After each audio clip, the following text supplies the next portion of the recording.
Hi guys, I'm Sebastian and this is Project Slowbuild. I have 3 project cars and I realize I never properly introduced myself or my cars. So this is a formal introduction of what they are, why I have them, and what the plans are going forward. This is not a rush build, this is all happening out here in the yard over time as life allows. If you're into something like DIY projects, learning as you go, and long-term builds, this channel's for you. What better way to start an introduction than with the 1997 Subaru Legacy Outback? It's the wagon, obviously. The Outbacks came with 5 speeds, or automatic 4 eats, or a 2.2 or 2.5 dual overhead cam engine. This one has a 5-speed and the 2.5 engine. This one has around 190,000 miles. I bought it about 4 years ago. In the picture it looks like it's blue, but unfortunately it is green. Not really unfortunately, because I really like this color. It's strange that it's not picking up the green. Whenever I was a little boy, I used to draw these cars all the time. I'd sit down in a little corner and I'd have a little notepad and I'd draw car after car, whether if I was going to lift it or lower it. I'd have a bunch of different styles that I draw it with. This here, like I said, it's got 190,000 miles. It's a little rough on the inside. I've put leather inserts on the doors. It has floor mats, but I don't have them in here right now. It's got an aftermarket dual head unit, which is the cheapest head unit that I could possibly find ever. The seats are in okay shape, even though they're cloth. I try to take good care of it.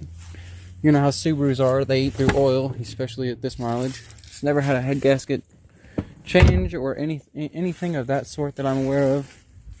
Small things like, you know, that bad boy hanging out and stuff. She's got a lot of stains through her, but I didn't do it. You know, I bought it like this. You know, I think we bought it for $2,500, and ever since then, I think I've put about probably another $2,000 worth of parts on it. I love this car and it's going to be my daily. Unfortunately, she's suffering through a little bit of rust issues in the back. And eventually, I'd like to learn how to weld and get the rear ends kind of welded up, because this is my first Subaru Legacy Outback, and since I've wanted it since I was a boy, I don't think I'll ever sell it. I always tell people that I will let it rot away in my yard before I let go of it. Anyways, back to what I was talking about. I've done a clutch on it. I've done the front ball joints. We've replaced almost every suspension component in the front. Rear end, I had put WRX struts in the back and kept the regular Outback struts in the front. Unfortunately, it's got this squat look to it and I absolutely hate it. But I had to, because the original ones in the back had busted through the bushing and was actually smacking on the metal plates that sit right above the strut tower. It's kind of unfortunate, but I had to do what I had to do because this is a daily. I had to make sure that it wasn't gonna keep sounding like that and cause more issues, other than the fact that it's rusting away. But there is a website called Subi Savers, and eventually I'm gonna start investing in the outer shell part, and hopefully they said they were working on an inner turret part of the Outbacks of the Legacies, and that'll be really fun to figure out how to weld and do some body work that actually will help a lot. So there's the Subaru. Next up, we've got this 1987 Nissan D21 pickup. It's a single cab 2.4 Z24i with a 5-speed, all original. This thing has 310,000 miles. The original owner came from Texas, and he gave it to his dad. His dad had it for quite some time, I think from 2000-ish, like early 2000s, up until just late last year. This is my most recent purchase. You can tell it's been through hell and back. This thing has been used and abused. The hood, it kind of has to be slammed shut to make sure she shuts. I bought it with these tires on there, and unfortunately it's got an alignment issue. But whenever I bought the truck, originally it had some random seat in there that wasn't even bolted to the floor. and it was in awful condition.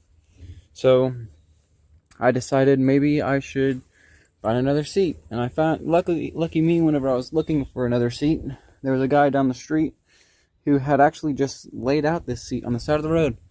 He said, whoever wants it, you can have it, type stuff. And it was insane, because it was like the same week that I started looking for a seat for a truck. And this one doesn't quite bolt in, but it just needs a couple mounts to be able to get it to bolt in. I got 1 or 2 bolts in there, but you know how she goes. Of course, I've got the Pizza Mike special. Nothing keeping me from the ground and the transmission. This thing did not come with a glove box or really anything else. Actually, it's been wired up to make sure that everything is functional to barely pass inspection. We got some racing gauges, you know how that goes. And to prove that this thing does have 310,000 miles.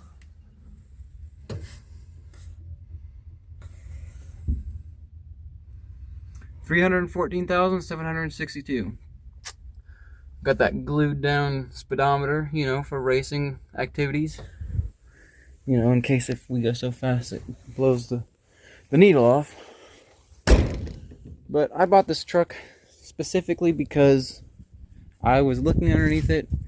I bought it for $200, one. And also specifically because the frame was solid. I mean, this thing was insanely solid for being a 1987. And hearing that it came from Texas, it's barely seen any of this rust. And even though it's been here in Missouri, it's like from the early 2000s, it looks phenomenal down under here. I mean, it's got some surface rust. That's about all though. And the frame is really in great shape. And now the body, on the other hand, mainly the bed, it's not doing so hot. The bed's got a lot of rust on it. Got a little hole here and there. But another thing that I noticed after I got it home, it's got these sick decals. It's very, very faded. But it's a black truck with it says Jesse James Edition on the side. I don't know anything about it. I've tried to do research about this, and unfortunately nothing is coming up about it. So that's kind of unfortunate.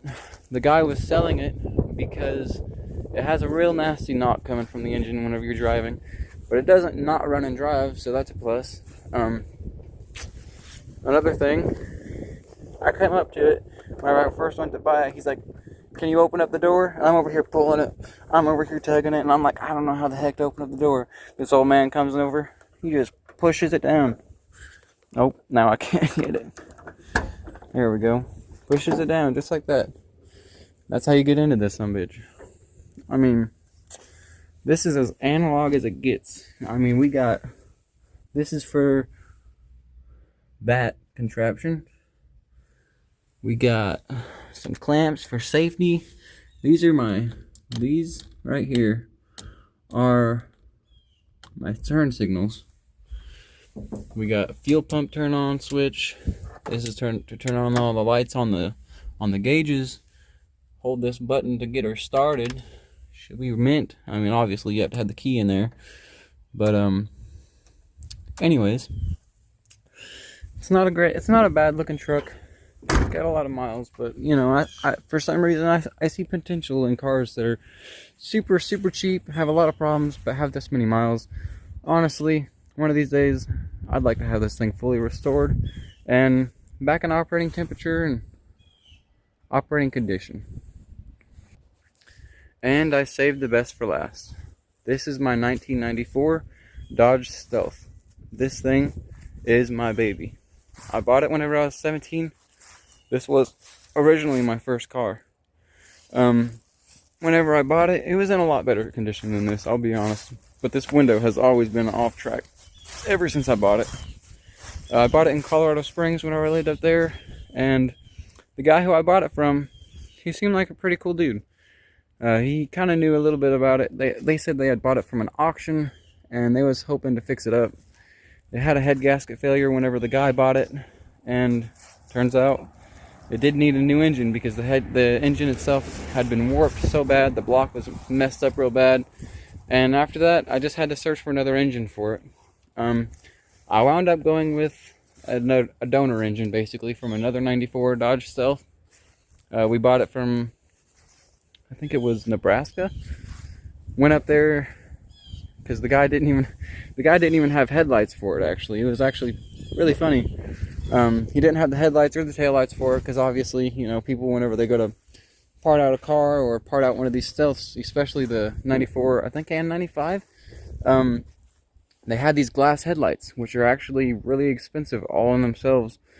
A lot of people, whenever they realize that their car is too rusted, they start parting them out because there's a lot of good parts in these cars that actually cost a lot of money, especially them headlights. I think they're like $600. So anyways, we got the donor car back up here, and it drove like a dream, but obviously the subframe was in bad shape and it was missing some brackets, and I mean the body was in awful condition. Big holes in the floor, and I mean, heck, if that thing had been in any wrecks at all, it was done for. So what we did is we just dropped the entire subframe, dropped the transmission and engine together on top of the subframe, and put the parts off of this one onto that subframe, and kind of scrapped the old engine. It's completely gone, and so now it's got a new engine in it.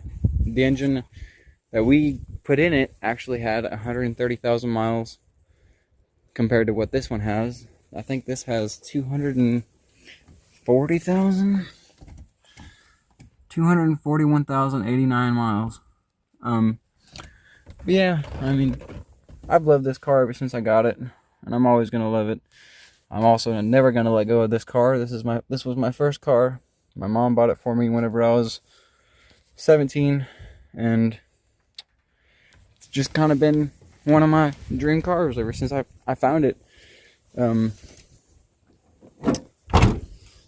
I love this. I mean, it's always been a little rough around the edges, but I mean that's the whole point about. I mean that's the fun in project cars. You know, you never know how much longer you'll be able to get with them, and I mean they're just fun, you know. And I just recently started driving this car for the first time, I think, like midway last year, because whenever I got the engine and transmission in there, I was dealing with a lot of random stuff in my life. And then whenever I first finally was able to get it to where it'd fire up and start and stuff, the original engine's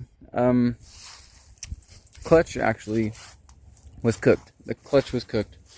I took it out on a drive to go to work and back, and on the way back, the car's clutch just kind of gave out, and it would not go further at all. Started slowing down real slow like, and it just kind of left me stranded on the side of the road, so I had to go get a tow truck and get someone to help me tow it back to my house. I did the clutch myself, and now she's a runner. Recently just put some new tires on the bad girl. Another thing about this is I've got these wheels on it that I bought off Facebook Marketplace. $200 for the whole set. Come with bad tires on them. I think the guy had them on a Forte, like a Kia Forte. And I bet they look good on the Forte. And they're 17 inches. They have a 5x100 bolt pattern and 5x114.3 bolt pattern. But other than that, I mean, these wheels are nice. I think they look really good. And one of these days, over time, I plan on trying to lower the car down, make it a little bit more sportier. Maybe, I mean, a lot of people are going to give me some hate for this, but because it's a front wheel drive, you know, but I don't really care about that. I want to put a turbo on this bad boy. Maybe kind of do some performance modifications to it just for fun. I ain't doing it to be the fastest Stealth on the block. I'm just doing it because I want to.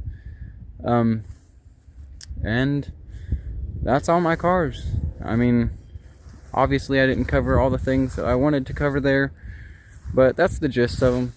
These cars are my babies, and I love them. I just can't get over them. I don't think I'll ever let go of any of them. I Like I said, the Subaru's been my dream car ever since I was a boy. I like mini trucks, and that Stealth was my first car. So there's a lot of story and heart behind all these cars, and they've helped me get through a lot of tough times that I don't think that I'd ever get through without them. So anyways, if you like the channel, hit the like and subscribe, and don't forget to come back and check and see if we have any new videos or updates. If you want to see anything specific or hear more information about a specific car that I have, feel free to ask me. Go in the comments and tell me what you think. Tell me what you would do with them even. I mean, and of course, everything's going to kind of happen slowly. I have a life kind of going on, and I just had my first son. He's 7 months old, and life's really been smacking me here recently. Pretty hard. But these cars are my passion, and I'm never going to let them go. Over time, I hope that they'll all be in the condition that I want them to be in, and hopefully y'all will be able to enjoy it with me. So I hope you guys have a blessed day, and don't forget to hit that like and subscribe, and have a good day.